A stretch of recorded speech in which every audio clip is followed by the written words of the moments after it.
We'll need a motion. Yeah, can I get a motion to excuse Commissioners Sachs and McGurk? So moved. Second. Commissioner Flody, Yes. Commissioner Hartman, Yes. Mayor Owen. Yes. Thank you. So Carrie, just crossed my mind, we normally don't do motions at workshops. I presume that's an acceptable motion to do at a workshop? Okay, just a new thing.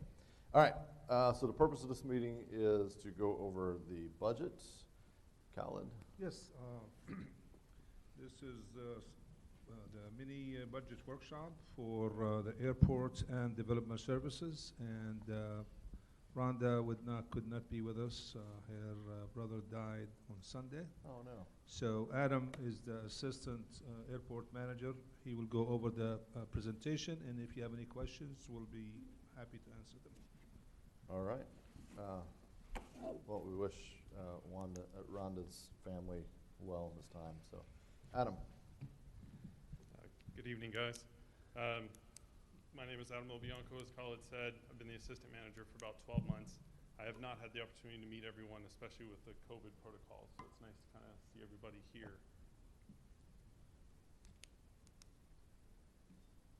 So we're going to start with our airport vision. The airport serves as a gateway to our community for visitors, business owners, and our local residents. The airport vision is to promote economic development and to make our airport self-sufficient while promoting a safe operations environment and ensuring we meet our security requirements.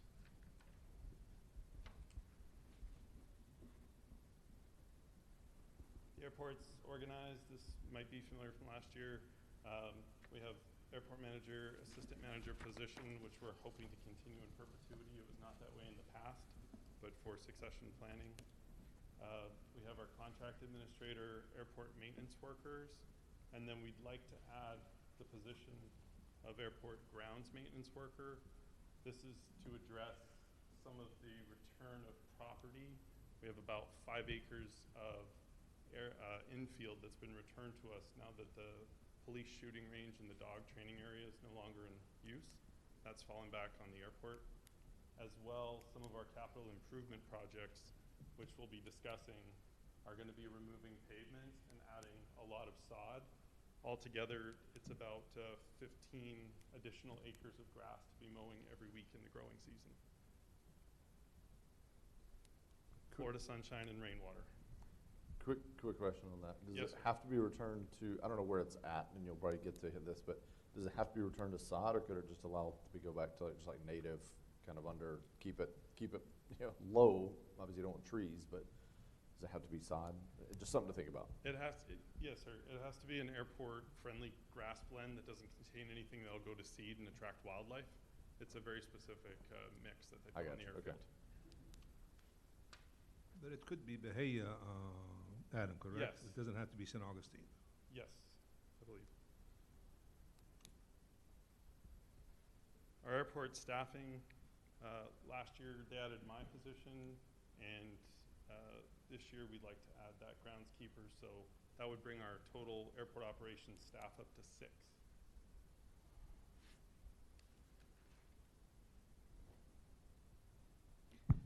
I have a question. Yes, sir. With the airport revenues that you do take in, do you have enough coming in to pay for that position, to fund it? Yes, sir. Yes, we've had some hurricane damaged buildings that the insurance claims have been completed on, and now they're now generating revenue for us. We've just returned the last building.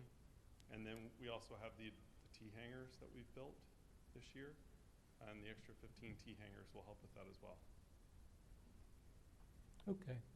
The kind of going in the direction the mayor is going in, there are a lot of slow-growing grasses that if we don't have to maintain them for appearance purposes, I understand the wildlife problem, you don't want to do that. So anything we can do to cut down on that time that you have to spend mowing would be great. So I would like you to consider that and possibly reconsider the extra maintenance person. whether we really need it at this time or not, so.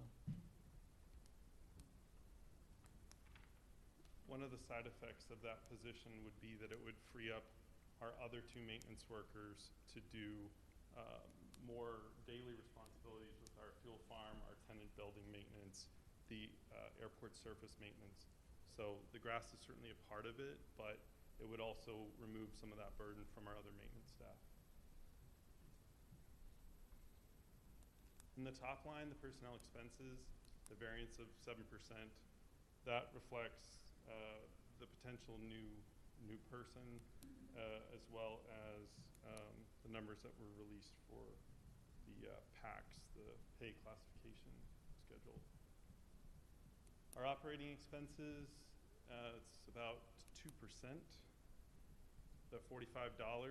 That's largely because for financial accounting reasons, we've moved some of our building maintenance and our hangar maintenance out of capital improvement line items and into our operating expenses.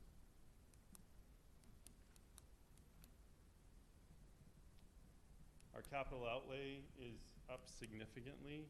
We have 3 projects, capital improvement projects with grant funding from the FAA and FDOT that are all in excess of $1 million in the next fiscal period.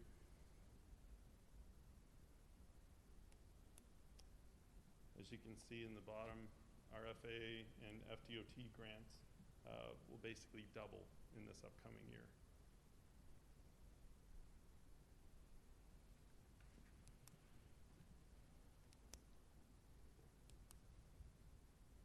Speaking of some of these capital improvement projects, the largest by far is Taxiway C rehabilitation, $1.79 million.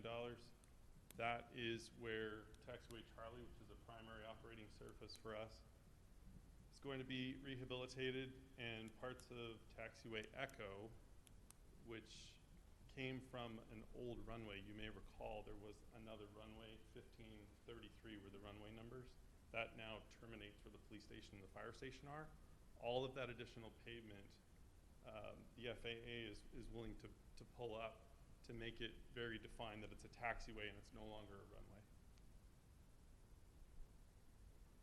The next largest project is our terminal apron infill. We have 2 rows of T-hangers that are legacy T-hangers from the World War II original construction. They've been there about 55, 60 years, is my understanding, and they're no longer property used. So they're going to be demolished, and then we're going to have aircraft parking put in that space so that aircraft can park there, and that will reduce the congestion that we currently see during busy periods, race week, et cetera, on the main ramp.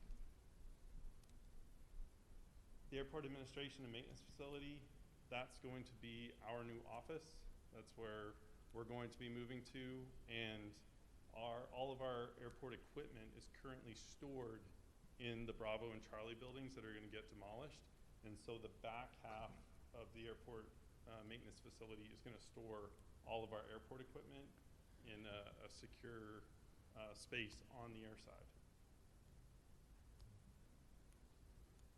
Moving on, we have our compass calibration pad. This is significant to the maintenance repair shops on the field. The aircraft maintainers use this to set up the aircraft compass, and it has to be its own designated spot away from sources of radiation that might interfere with the calibration. So it has to be its own area out on the field. These are all going to be covered largely by FDOT grants, with the top one being largely FAA.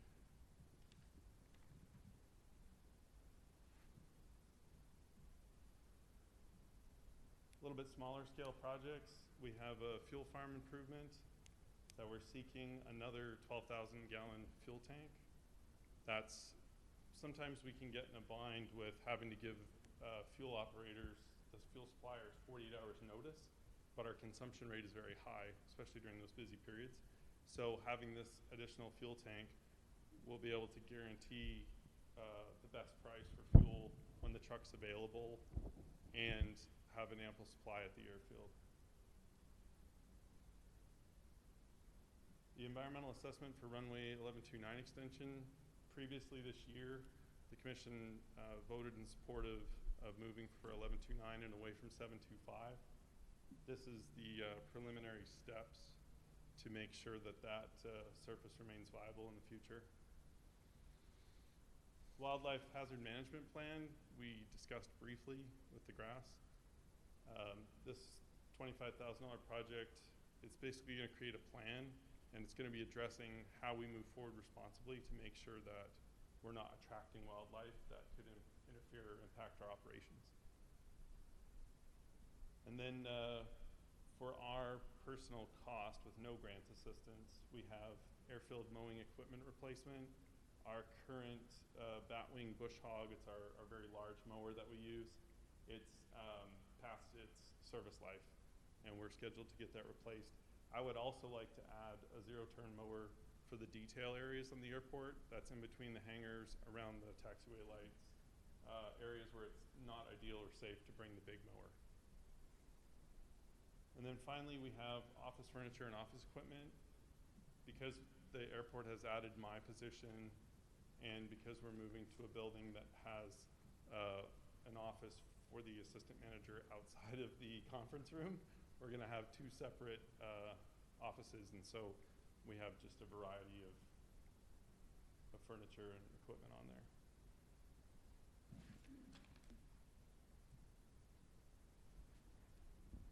Our current year airport accomplishments and what we think we will complete based on the progress so far.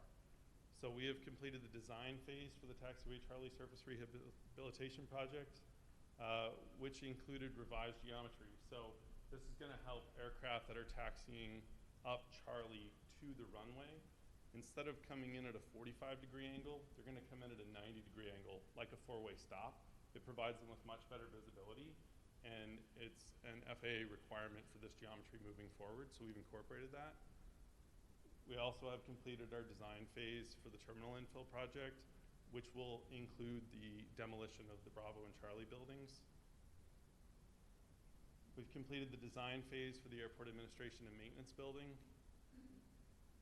with the alternate site selection, which splits the maintenance side on the air side and our office on the ground side, which is optimal. All of these we expect to begin construction next year. Those are those major projects. We've also completed the design and construction phases of the airport marking and signage project. That's all the paint and all the signs that give newcomers and the students knowledge of where they are on the airfield, what they need to be doing, how they need to move. We will have completed RT Hangar H, which includes 13 regular units, as well as two 40-foot plus aircraft units, which allows us to diversify the type of aircraft that we have at our airfield. As I mentioned before, we completed the hurricane insurance claims for the rebuild and restoration of Building 404. That is the last of the buildings in that area that were damaged by hurricanes. They are all with leases now, which is great. And finally, we completed the lightning strike insurance claims, the automatic weather observation system, our AWOS, that gives the pilots in the tower present conditions at the field. That was badly damaged by lightning, and it's a requirement that we have one. And also, we will have a mini grant for a backup as well. We also had repairs to air traffic control tower equipment and airfield infield lighting. So we are back 100% operational after all that. We really appreciate all the help that we got from the insurance.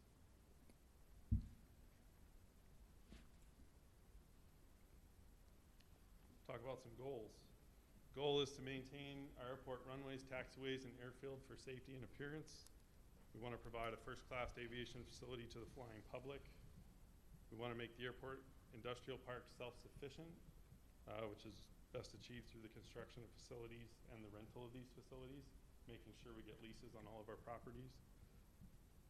We also want to attract new aviation and industrial businesses located at the airport on the air side for aeronautical purposes and located in the industrial park, which can offer a wider variety of services, so we can have a different mix of business. I'd like to mention Chris Edwards has been a great help to us, Economic Director, working with us. And we're going to continue to apply for grants for FAA and DOT funding. We are a general aviation airport, a municipal airport, and we are also the reliever for Daytona.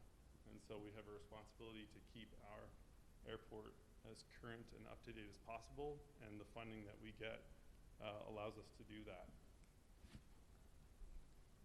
And then for myself, I just want to continue to maintain build a relationship with the Airport Advisory Board and you guys. Having been in this position a year, I'm looking forward to it. Excellent. Thank you. One quick comment, and then we'll open it up. And I say this every time we talk about the airport. People still say what they want to say anyway, but just so the facts are actually out there for those that they matter to. The extension, when we talk about extension of runway, every time it comes up, I read some social media post where somebody's, oh, they're extending it so they can bring in the big jets. Just so we're clear, the runway extension does not increase the service that we're going to be able to provide beyond what we are providing today. What we're doing today is antiquated, meaning it wouldn't qualify today for what we're doing today if we tried to bring it up for approval today. So we're having to try to basically play catch up to modern day rules that they have now implemented. So we're putting 1129, we're trying to extend 1129 on airport property just to be able to maintain the current level of service to the class of air traffic that we can handle today. Yes, sir. Accurate statements? Yes, sir. Yeah, 79 feet, 59,000 pounds is what are currently rated for, and that will stay the same with an extension. So the rating will not change No, sir. with any of these projects that you just talked about? No. Thank you very much. Any other comments, questions? Yes, Commissioner Colodi. When you move into your new maintenance and office facilities, what happens to the one we have now? That's an excellent question. We are able to return that building, which is in a great position. It's front and center on the apron, and we are going to be leasing that out to whoever's qualified to rent it. Could be an extension of the businesses that are there now, or potentially someone new. That's what part of the RFP process is for. And as part of that process, you wouldn't expect that we would have to put any additional funds into it? I don't believe so. It's a functional building for us on a daily basis. And I know that Rhonda in the past had roof maintained, doors maintained, so I believe it would be rented. Okay, because if we do think that we're going to need some funds, we should make sure we get it in our budget next time. If we have to do any basic improvements to it before it's leased out. So Yes, sir. And we do keep that in mind. And I do, seeing those two helicopters land today and understanding that they have picked our airport because of the facilities we have and our tenants there, I view that as a real positive type of thing. So replacing our bad buildings, fixing them up, I think is very important, and I like the direction that the airport is going. Thank you. Did we have more military land there today? I missed it. Who landed there today? There was not an incident, but a few weeks ago or a month ago, Georgia National Guard had to Yeah. bring in helicopters. No, I knew about that one. Well, they're back Oh, I got you. Okay. with parts and, Oh, I got and you, okay. doing work on that. All right. I thought it was a new incident. Okay. No, it wasn't even really an incident. Y- It's yeah, just They're using our facility. Yeah. And it was also a big C3 came in today. And it's nice to see that we can service those people along with our regular people out there. It's very good. Just like I like seeing the blimp come in, you know. Yeah. Commissioner Hartman. Yeah, I'm good. Okay. Just on Commissioner Colodi's comment as far as the existing administration building, we have been approached by some of the businesses at the airport previously, looking into use that facility, and then also they talked about maybe a custom office at the airport. So there is a lot of potential for it, and I'm sure that they will fight over it because of the location. Right, I was aware of those discussions, and I just want to make sure that if it's going to require anything from us, that we have our And by the way, provisions in our budget for the it. new location for the administration building will be on the west side of, what's the name of the restaurant? Lost Lagoon, sir. Lost Lagoon. So it'll be on that side, but it's on the west side of it. So Correct. that will be the new administration building. Mhm. Okay, Thank you. thank you very much. Thank you. Appreciate it. Now we have development services, so Brian will go over his Be- presentation. And Before you begin, Brian, real quick, and we really just have one, but I missed public participation in the beginning, so any members of the public wish to comment? Seeing none. All right. Go ahead, Brian. All right, Development Services. Kelly, if you could, while she's pulling that up. We have 4 divisions in Development Services: Building, Code Enforcement, Planning, and Engineering. The code enforcement's new to us this past year. That's been a successful integration with our team. They're really under the Building Department. So total in Development Services, we have a staff of 29. We have several open positions, which I will get to in a moment. Next slide, please. So this is a list of just some of our recent accomplishments. First one there is building permit time has improved. We are still seeking consistency with the goal of a 10 business day review for major permits, with much shorter than that for smaller permits, over the counter, and others there. I will speak to that again also in a minute. One other accomplishment I wanted to point out, we probably haven't given it enough press, but the FEMA community rating, we went from a 6 to a 5 this past year, and in FEMA ratings, going down is good. That is really significant. It ties us for the best in the county, and it's important because it has a direct financial benefit to our residents. Is flood insurance premiums get an additional discount by us achieving that lower rating. And that achievement is done by, there's a long scorecard essentially of all these tasks that we perform, from public outreach to our floodplain ordinance, everything that we do in stormwater and maintenance, that we get points for that. And we maximize those points, we get a better rating, our residents get a financial discount. Do you feel like that, my insurer, is this something I need to call them and tell them to look up, or do they do it? I mean, do you have flood insurance? no, I don't. No, this is So for. it's just if they have flood insurance, Yeah, I guess. this is Not- for flood insurance, Okay. and what happened is, if you look at the total number might not be significant, the individual number might not be significant, but if you look at the overall policies in New Yeah. Smyrna, it's significant. I was just trying to figure out, like, how do we get the word out, or do we need to, or do people get it We automatically? usually put it out, and the insurance company, they will provide, based on this one, a 25% discount. So if you have a flood insurance, your your insurance agent will tell you, since you are in New Smyrna, they're classified as 5, and you'll get 25% discount on Okay, it. all right. And by the way, we were the first city in Volusia County back in '92 that we actually joined this program, the ratings, the SRS. So go to the next slide, please, Kelly. Well, just to follow up on that. Sure. It would be good if we can put something out, a press release on it. Say, check with your carrier when you come up. I guess that was my thought. We'll Right. talk offline, but yeah, I think let's claim the victories, so, yeah. Yeah, we need to promote that maybe through our stormwater master plans that we're doing as well, our public meetings, to get the word out on that. So these are just some of our current priorities. One of our biggest challenges in development services is that there are so many priority issues, all of which are very important. We really, as a group, have to focus on completing tasks, accomplishing our most important goals, and also frequently revisiting our priority list. So what really helps us in development services are our city commission workshops, our strategic planning sessions, to constantly look at these issues and really give us input on what's most important to the commission, so we can complete these tasks for you. One other item I'll mention here is, moving to the annex. We view this as an opportunity. It's not just to centralize our city services, which will be great, but it's like when you move to a new home, it's an opportunity to get organized, to really kind of make sure our communications are better, leave all the old stuff behind, and, you know, start fresh in the new building. So we're looking forward to that. Go to the next slide, please. So turning our attention to some of the budgetary issues, we did spend quite a bit of time at a couple past commission meetings talking about our building department fund balance, and we appreciate the direction that we were given. So I wasn't going to revisit that in this presentation.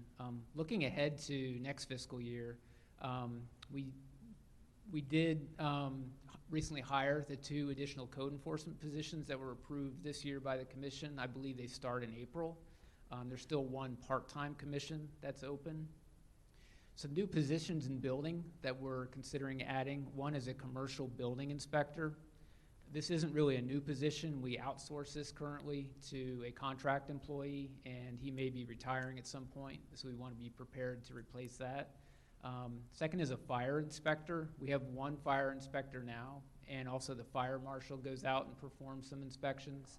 That takes away from review time on permits and plans, so the more we can have people in the field doing work that's essentially lower than the fire marshal, he can be in the office reviewing plans, getting permits out. Next position I think we talked about before is a compliance officer. This is things like reviewing PUDs, being proactive on looking for development-related issues, performing inspections, quality control. That's a position that we haven't developed a job description yet, but we would be looking to add next fiscal year. Finally, we call it a permitting engineer. Our engineering staff reviews a lot of building permits, really 1 person full-time. So that takes away from attention to city projects like stormwater improvements, working on our master plans, other projects. So we feel like we could keep up with building more if we had another permitting engineer that would be funded by the building department. For capital projects in building, we listed a $250,000. It's kind of a placeholder for now. It's really temporary until we look at what that could be used for. That covers transfers as well as capital improvements. We do have the new parking lot near the annex that we will look to improve. So that number is a little flexible at this point. Next is the planning and engineering budget. So this is a separate budget. You have the building fund covering the building budget. We have an entirely separate budget for planning and engineering. It's about $1 million a year, primarily personnel. No major changes proposed. We did make, over the last 2 years, significant operating cost reductions, 25% in 2021, 15% the previous year. Those are really non-personnel operating expenses. We were outsourcing a lot for consulting fees, things that we just kind of trimmed down. We could perform in-house and keep our level of service. 2 vacant positions, really important, the Director of Development Services and a Senior Planner. We've been really, really close on that director twice. We actually had somebody committed twice, and they backed out for various reasons. So This last one we lost was heartbreaking. That would have been such an ideal. It was. So Yeah. that search is still ongoing for those 2 positions. So that was it for my presentation. I did want to, just our department, especially this past year, was with a lot of changes and demands. Just the other departments who give us so much support, from finance staff here, our HR, IT, our legal team has been very supportive. The city clerk's office. We make a lot of demands on the other departments. We need everything now in building, so we appreciate the support that we get from everybody. Okay. Questions, comments? Commissioner Hartman. Commissioner Colodi. I think the departments have been working very well. I appreciate that, and I would like to see you get the additional employees in there. I know that, obviously one of the things that I complain about is our parking problems that we seem to have, and I believe a lot of them are because in the times when we're trying to entice people to come into town, we currently offer 50% reduction in parking in various areas. And I would like to see a major study done. You have it listed in one of your proposed things, so we can analyze that and our other parking. It seems every time somebody opens up something new, we do have a problem comes along with it through our neighborhoods or whatever. The thing we have on the agenda tonight about parking for the marina is impartial because of the new restaurant that's opened and doesn't appear to have enough parking with it. So I'm in favor of us going out and getting a consultant to really look into that in a overall area, all of our parking requirements.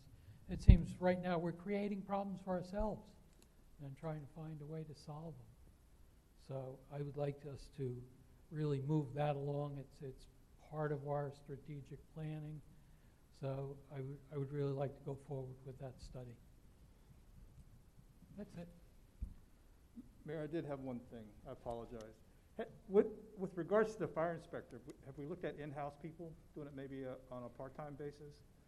We did that at Winter Park. We had 5 or 6 people that were actually in the field that were certified inspectors. And We we're- could, nothing stopping that if we had someone qualified or who could train Yeah. into that role. And we may be able to incentivize some of the people at FD to take those classes and get certified. We haven't advertised for it yet, so, but that's, I mean, normally what happens is we will advertise internally, and then if we cannot find anybody internally, then we go outside. So you're saying, Commissioner, that you had 4 or 5 firefighters that had that certification? Yes. And they kind of did it on almost like an on-call, as-needed basis, Right. part-time? Right. But if you had enough of them, versus losing a firefighter to take it permanently? Yeah, I would do like every Monday that I worked on a Sunday. I got you. And the other guy on the other shift would fill in on a Tuesday if he worked on a Monday. So it was kind of a thing that we Yeah. just kind of helped. And more so with the basic stuff, not necessarily the plan review and anything like that, but to do the initial inspections or the follow-up inspections. That was something that we could do in-house. At Orlando, they used it if somebody was on light duty and they were certified and, so keep them on the payroll. And Sure. if we have anybody is qualified to do that, we will do that. So this is an interesting department for me. And if you go back to that recent accomplishments, Kelly, so many, there's 2 departments that it seems like almost everything runs through, and that is legal and planning. It's, that list, truck route and loading zones. Like, what does that have to do with building permits, which is where most people think your job description kind of stops, or that department's job description stops. And to some degree, maybe it should, maybe it shouldn't, I don't know. But I guess just I wanted to highlight that we often sit up here and are faced with some operational challenge. You just heard another one, with parking. We're faced with some operational challenge that leads to some need of policy change, and that flows through these 2 departments in some way, shape, form, or fashion, almost without fail. I think the changes that we've made, these accomplishments, are fantastic. Hopefully we're leveraging technology in a better way. Hopefully the change to City Hall, to the new building, as you said, is a chance to just kind of clean house and, rethink processes, procedures, et cetera. But it's really going to come down to having the right number of people and then all the right people as well. And that's really, proven to be difficult. And I don't know why that is. I mean, it seems like, and I know some of it is because we're recruiting the best of the best. So these people have other, the candidate we just lost, I don't know if the rest of the commission get that full story. City manager can share it with them some other time. I don't want to, there's probably some of it's public knowledge if somebody really tried, but I don't want to just broadcast it. But had a great candidate, and when the city that they were leaving found out they were leaving, they basically put on the full court press to keep them. And I talked to the mayor, and they literally cannot shut up about how fantastic this person was. And that city manager called the mayor the next day and said, hey, listen, I couldn't sleep last night because I was worried about losing this employee. Like, can we do something? And so they did, and that's, So, it's been frustrating that we can't get some of these positions filled. I don't have a solution, and I hate that. I wish you can try to, raise the salary, you can do a couple different things, but that has snowball impacts, So, anyway, I guess just for you and for Carrie and others, but know that I think we understand a lot of things flow through this department. And so a lot of things that we're trying to change, it flows through this department. So if there's support that you need, if there's things that, helping to prioritize, you've got too many things. I would rather move 5 balls over the finish line than try to move 500 balls an inch forward, an imperceptible amount of change. So, I think there are a few key things. I mean, just, and from my vantage point, we have talked for a while now about this compliance position, and tracking. We get attorneys that stand up here. We'll probably hear it again tonight. If we do this and if you approve this, and we get this sales pitch, and then it's buried somewhere in a legal document. Carrie can't go back and do that. You can't go back and do that. Like, who's actually 3 years? Who's going back to the Beacon Apartments and going down a checklist? And so they said they would do this annually. Have they done that annually? I don't know. So I think some of the issues and challenges that we have, solutions to parking, et cetera, it's coming down to just having the people, having the bandwidth, the good people that have the right skill sets to tackle these issues, that can draft the policy, that can come up with the right policy, help draft it, help get public input, et cetera. And so anyway, I don't know what the answer is, and that's always frustrating when I can't offer ideas. But I hope the commission understands that, in my experience, almost every challenge we have goes through those couple of departments. And so if there's something you need, you've got our full support. And the beauty is, in some ways, this is, a lot of it's not even our money, if you will. It's building fund money, so it's not coming out of general tax revenue, which is also good.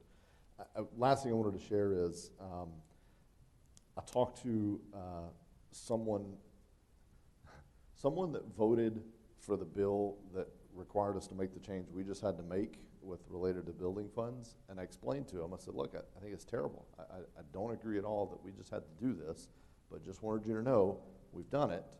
And their comment was, yeah, that's right. I wonder if, I hate the builders getting off scot-free. I wonder if we could require that they donate the money to a charity instead. I'm like, that'd have been great to put in that legislation. I can't go require that, I don't believe. So anyway, so I don't know if anybody else feels that we could do that. I don't think we could. I think the state would have to tell us that would be, I think they'd fight us on that really quickly, but. That was my thought. That's what I told him. Go him or her. That's what I told him, was go introduce go add it to the bill, and he said, I think it's too late, and I guess they only have so much time, and anyway, so, but I just thought that was interesting. So anyway, it's really not a lot of maybe valuable stuff, but just wanted you and the public hopefully to understand, and the commission to understand, this isn't just about issuing building permits. So the last thing I would say is, this focus on, I have said from the beginning as well, people that want to do business in our city and are doing business the right way. I mean, the vast majority of the permits you issue are not for the giant development, the ones that give us all heartache and heartburn. The vast majority of this, when we're talking about building permit review time, this is the neighbor that wants to put pavers down for their pool deck or something.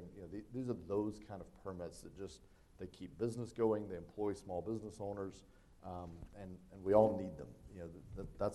That's what we're talking about with this, is being really, really easy to do business with and providing high customer service to that. I'm not talking about rolling out the red carpet, reducing rules and regs for development. So I never want there to be confusion when we talk about improving customer service and improving our building process. That's what we're talking about, and we're doing it. And we've got the stats now to show it, and I'm proud of that. So, all right. Anything else? That's it. Okay. Last thing is, remember, this is not anything that you saw here. We're not approving budgets right now. This is just kind of a first cut. It gives us all an idea, gives the budget team an idea, it starts us working through this process, and then later this year, we'll start seeing this all come together in a big presentation. But it's easier to have seen it once and been sensitized to it. Then when we're seeing it all at once, we're able to kind of drill in and figure out, you know. This is really to give you an early forecast on the next fiscal year. All right. If no other business in this meeting, we will adjourn this meeting and meet back together at 6:30 for the next meeting. Thank you all.